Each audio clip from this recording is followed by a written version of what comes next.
Welcome to the new sound of online radio. Welcome to the sound of Universal Broadcasting Network. 'Cause you make me feel like I've been locked out of heaven. A mix of today's hits and hard-to-find favorites, combined with the most entertaining and intriguing talk anywhere. This is your sound. This is the sound of Universal Broadcasting Network at UBNradio.com. She's passionate about telling stories of amazing women who are rocking the world and empowering women to live, love, and thrive. Here's your host, Catherine Gray. Welcome to Live, Love, Thrive's 100th episode. Woo! Yes, very excited. And I hope you are joining our conversation on our Facebook and also following us, of course, on Twitter and Instagram at My360Karma, because we always have lots of interesting things we're talking about, so join the conversation. Today, of course, on our 100th episode, I have a very special guest, actress and environmentalist, Rachelle Carson Begley. Rachelle Carson Begley is with us here today. Please give a warm welcome to Rachelle. Hi. I don't know why I want to say Rachel. Does everybody want to say that? So I was named after Rachelle Carson, the environmentalist. Okay. I come by it honestly. Okay. But my father put a little spin on it and I called like me Rachelle. that spin. Rachelle is such a pretty name. Thank you. So, Thank you. And you grew up in Atlanta. I did indeed. Yeah. Atlanta, So Georgia. don't they call that a Georgia peach? They do. Yeah. You're like, yes, please don't mention it. I know.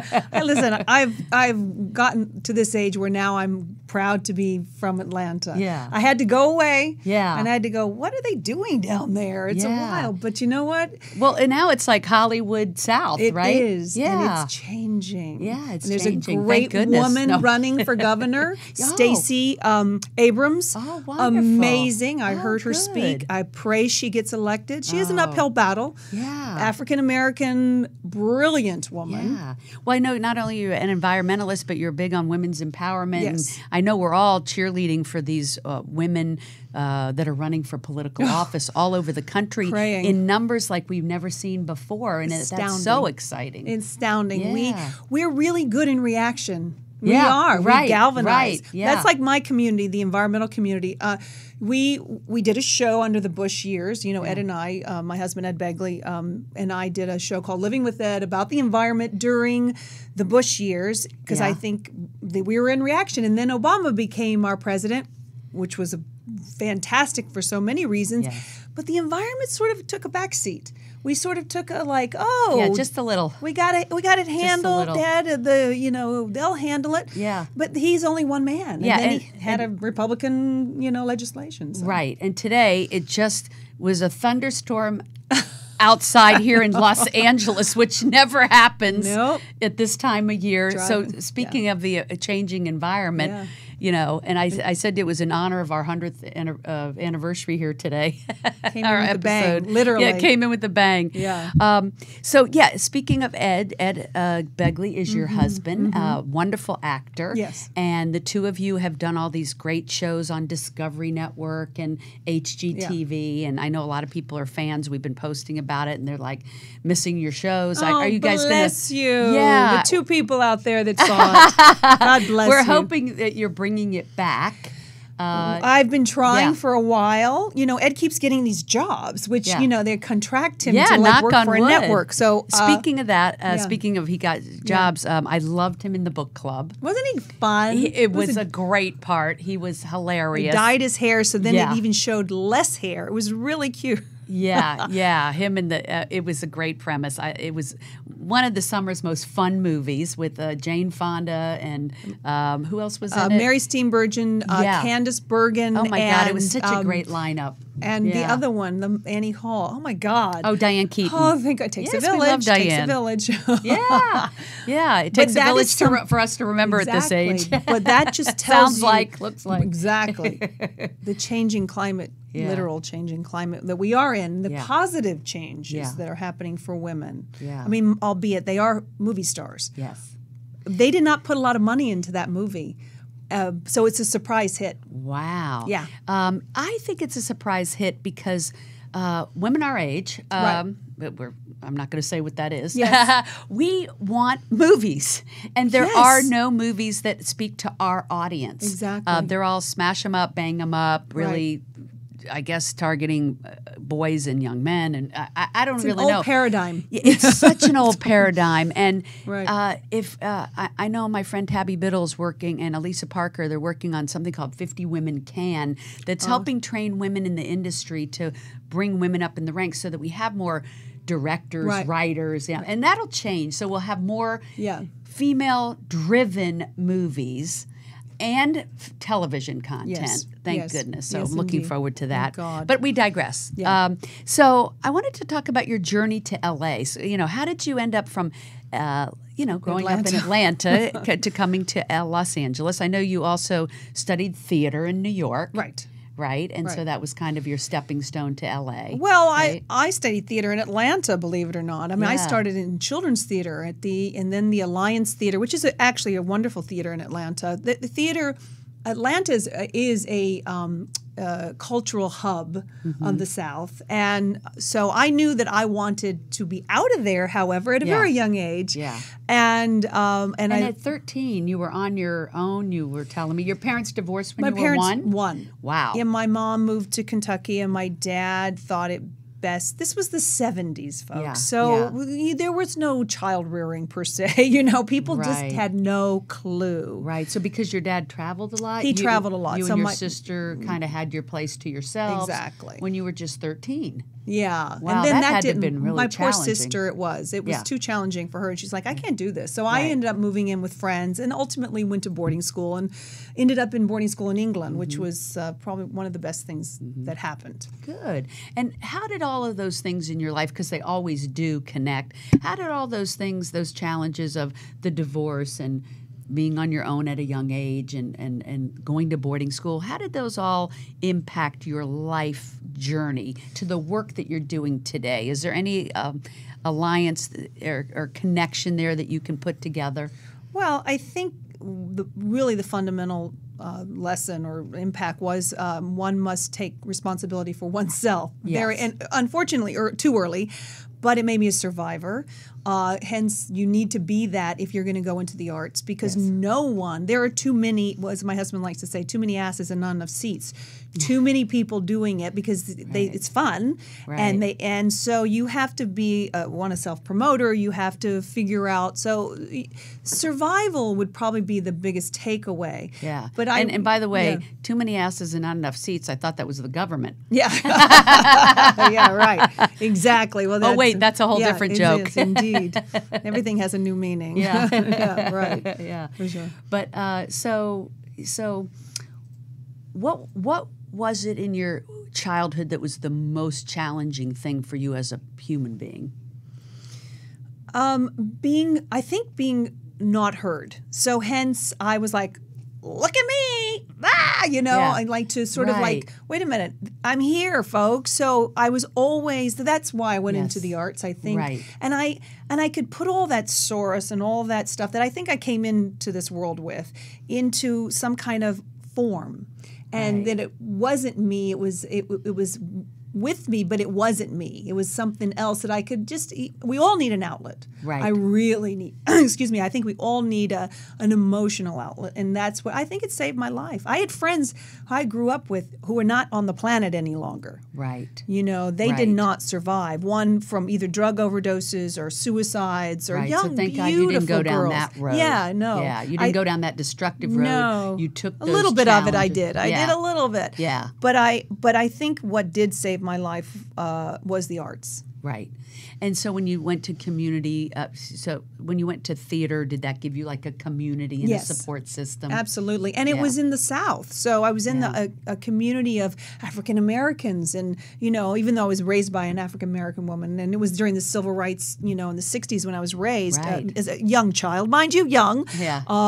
But I was around different cultures and all Right. coming together for one purpose is to create art. And it was an incredible, I didn't know a Jewish person until I was in theater. Yeah. I mean, we were very, this is very segregated South. Right, It's right. not now.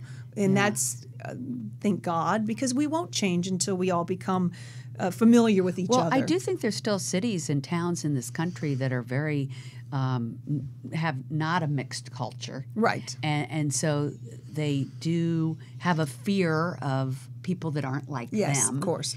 And yet, if they're put into a situation like a city like New York or LA, we realize what a blessing it is to all be different and have different cultures. And, you know, it's really like this big, wonderful festival of diversity. And your marriage, your choices are not going to impact me. They have nothing to do with me. Right. You know, live and let live. Yeah. And if you live better, then we all live better. So meaning you in the sort of universal, you, not you literally, but you literally. Right. You know, gay, straight, white, black, Asian, whatever it is. Yeah. If we all do better, we all win. The tide rises all boats, kind of. Exactly. Thing. Yeah. I like that saying. Yeah. So after your journey to Los Angeles, and by the way, what brought you to Los Angeles? You were just you came on a vacation, right? Yeah, my boyfriend. That'll do it. Yeah, my boyfriend at the time was doing a play that ended at the Amundsen, and actually ended at a theater in Beverly Hills, but ended up he was the Neil Simon trilogy. So Brighton Beach brought him here. Biloxi Blues took him back to Broadway. So he went to Broadway with that. And I came out because my sister was a research scientist at UCLA at the time. Oh, wow. I have a friend that is a scientist right there now at UCLA. Now she's in Alabama voting as a progressive. We're actually doing a big event at UCLA in February called She Angels. Oh, awesome. That is to help empower women with funding. Great. Yeah, women I love do UCLA. need funding. What an amazing school. Yes, absolutely. So I came out to So she was visit. a scientist, you were an actress. There's a dichotomy. Right, and I came out for a vacation. Yeah. I had just finished Williamstown Theater Festival back east, which is a pretty prominent theater in the Berkshires. They call it the summer camp for movie stars. And I had lost my apartment. Now, I had lost my apartment in New York, and even, I'm sure even today, if you lose your apartment, you sort of think twice about, do I want to stay here and go through what it takes to get another apartment in New York? Right, so there was another motivating factor. Exactly, yeah. But the weather. Yeah. The weather was phenomenal. Right. And there was more opportunity, in perceived opportunity. Right. And you wanted to get into TV and film. Right. I wanted to act. And in New York, unless you went to Juilliard, Yale, or one of the leagues, it was very difficult, very closed shop. I think that's changed a little. Yeah. But LA seemed to have more opportunity. So you've had an amazing acting career. You had that reoccurring role on nighttime soap Falcon Crest. Yes, indeed. That was fun? one of my first. Yes, that was thrown into the fire. That was fun. Is not a word I would use, but I survived it, and it was great. You know, I didn't know what I had. I was sort of naive. And then the unfortunate part is, as you go along in your career, you sort of know what the stakes are. Yeah. You know the opportunity. The opportunity I got was like 1 in a million. It was like someone said, "Come in. Do you know someone?" I went in and auditioned and I booked it. Yeah. That just wouldn't have. I wouldn't even have gotten the opportunity if I hadn't known that person. Right. That the universe always creates that synchronicity if we're listening, right? Yeah. And you've been on many movies and shows. And do you have a favorite that you were on?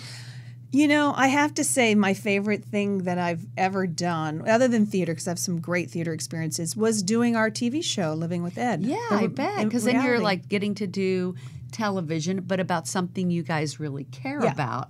And I'm running. I'm not having to memorize lines, although I did have to do wraparound, so I'd have to read.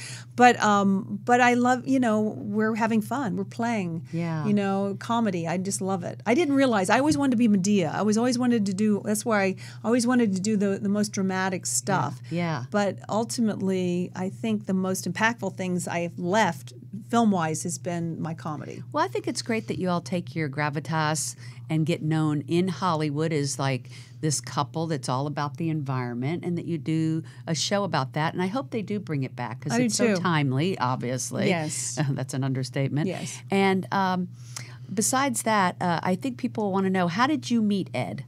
How did I meet Ed? Yeah, well, I mean, they probably think you met on an acting gig, and I know that's not the case. I wish that were the case.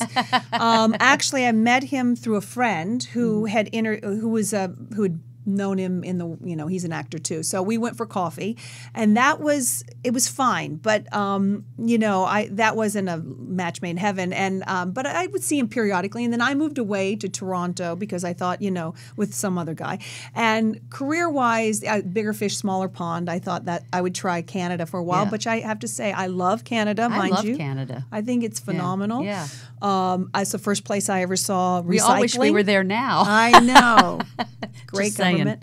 Great recycling. In the early 90s, they recycled. I'm well, what's that box for on the side of the road? Yeah. Oh, they were the leaders in that. Yeah. Yeah. And then I realized the weather was not great. And although if you like cold weather, it's the place for you. Yeah. I came back to LA, and then I had taken a river rafting trip. I'm not a nature girl. I am a city girl. But I thought, okay, I need to at least do this river rafting. So it presented itself. I went on it, and then I had a great time. Yeah. It was a Kern River. I'm a city girl, too. I've lived in every city, Miami, New York, Los Angeles, D.C. But I have been river rafting once. Yeah, once. And it was really awesome. It was awesome. And once, yes. So indeed. you met him on this trip? I met him. Well, he wasn't on the trip, but I loved the opportunity. I loved the experience so much I volunteered. And I always say this: if you want to meet someone, you're not going to meet them at home in your bathrobe and you're watching they're TV. not knocking on the door. Yeah, get out there and do things. Volunteer for organizations that you have a passion for. Right. Because everyone else is volunteering or up there. So he was the MC and I was a volunteer, and we reconnected, and hence we've been together since 93, so it'll be 25 years. Oh my gosh, 25 years. Yes. Now, do y'all have any kids? I have a daughter. She's 18 and a half. Yes. Awesome. Is she actress? She's an actress, writer. She's and a singer. She's an amazing songwriter. She got both of your talents. Yeah. No, but I think writing is her passion. Yeah. Yeah. Oh, great. I mean, she could act, but I don't know if I want that for her. Yeah, it's a hard road. Sometimes writing is better. You have more control over. Well, I think she wants to write her own stuff. Yeah. So. I think, and a lot of actors, friends of mine, have said, really, in this new world out here, you really have to write your own stuff. And hence a write her mother thing. Yeah. Yes. So I will be her mother. Yeah, I hope she's tuning in, watching. Right for me. Well, there's more and more companies popping up, too, that are focused on creating more programming that is female-driven. Because, the Gina Davis Institute has done a lot of research showing that it's the men in films and television playing leads is like 2 or 3 to 1 for women. Oh, I think it's more than that. Yeah. And so even when you do have a woman that's in a starring role, they tend to be the wife, the girlfriend, the mistress, and so I know we're starting to see this shift, even with Wonder Woman and things like that. But, I mean, everyday films, it's nice to see that there's talk of there being more women-driven because we are half of the population. We're more than half of the population. Yeah, so at least half or more of the movies should be women characters in a positive exactly light. Well, it's like chicken or the egg, because women aren't the ones buying the tickets still. Right. So they're sort of placating to the person. But we are the one laying the eggs. Well, we are. But if women are elevated and given more monetary equality, we will be. So, but we have art envisions first, like the civil rights movement. You saw, Guess Who's Coming to Dinner and all those movies that portrayed, and then then culture and then society took the lead and took it from there. We create the vision. Right. And one of the things about this environmental movement that you and I were talking about this morning, you had this fascinating book, and we were looking at statistics about how empowering women can help save the environment. Right. So let's talk about that for a minute. A friend of ours, Paul Hawken from Smith & Hawken, some of you might know who that is. He's a wonderful environmentalist, a very smart man, and he hired, I think roughly, and my stats are never right because I am not a statistician, can't even say the word, but he hired about 30 statisticians from around the world to do the 1 through 100 combatants to global climate change. And what he found was a couple of like the first one was doing away with fluorocarbons, which we know and we've done, and that changed the hole in the atmosphere.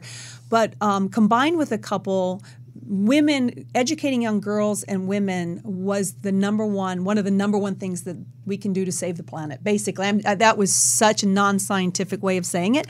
But and I think that has something to do with the Dalai Lama saying it is the Western woman that will save the world. Yes. And so I'm glad he said that. That's because good. if we educate young women and girls around the world, they tend to bring something to the table that men don't, with heightened caring and compassion. I mean, giving back. The best example I can say, if a man doesn't understand what I'm saying, and I think they do, is that their mother. If they look at their mother brought something to the table that their father likely didn't. Right. It's a different kind of thing.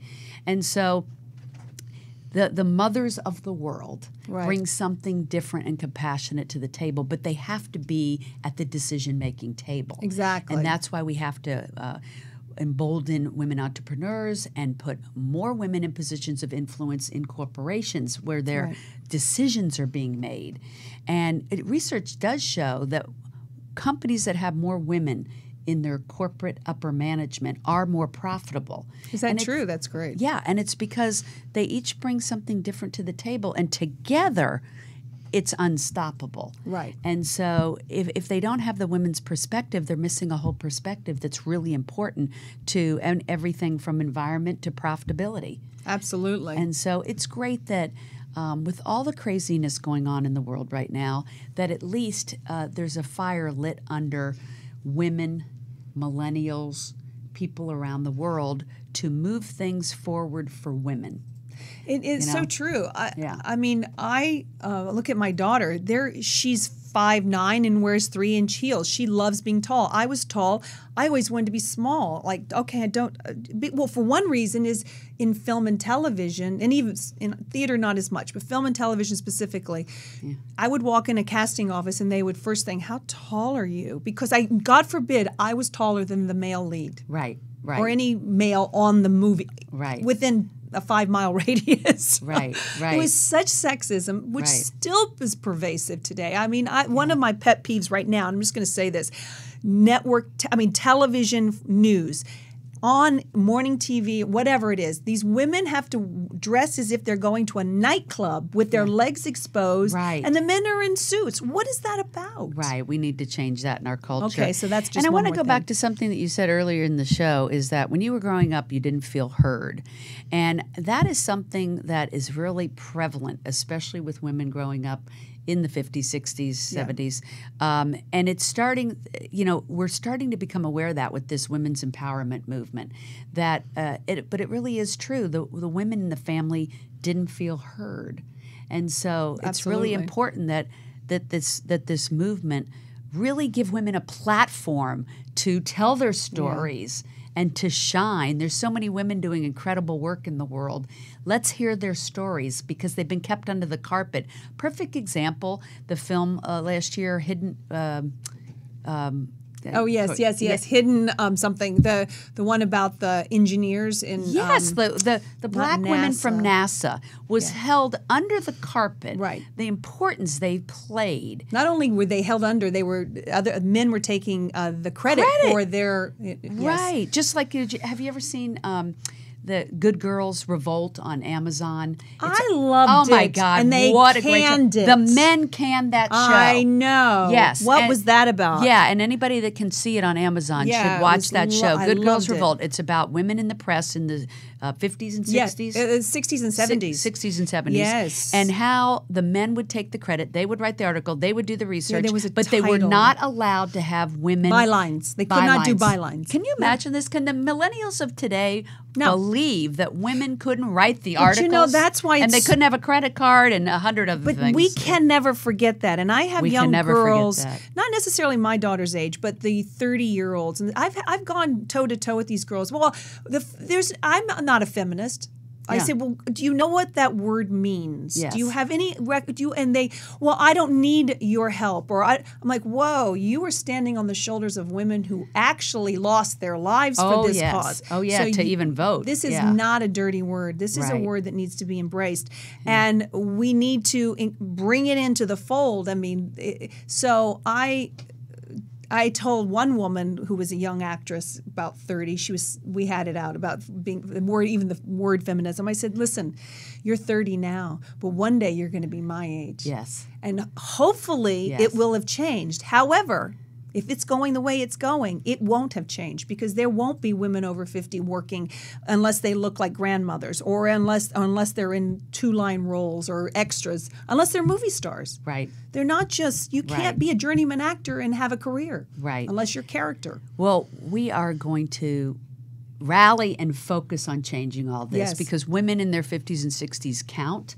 They matter. They bring a lot to the table in business, in Hollywood, and everywhere. So I'm grateful to have you on the show. I am grateful that you and your husband, Ed Begley, are trying to make the world a better place with your environmental efforts and messaging.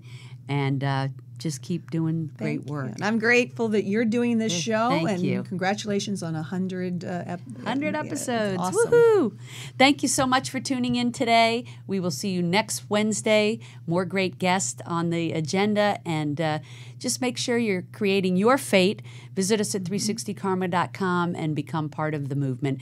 We appreciate you. Hugs and happiness.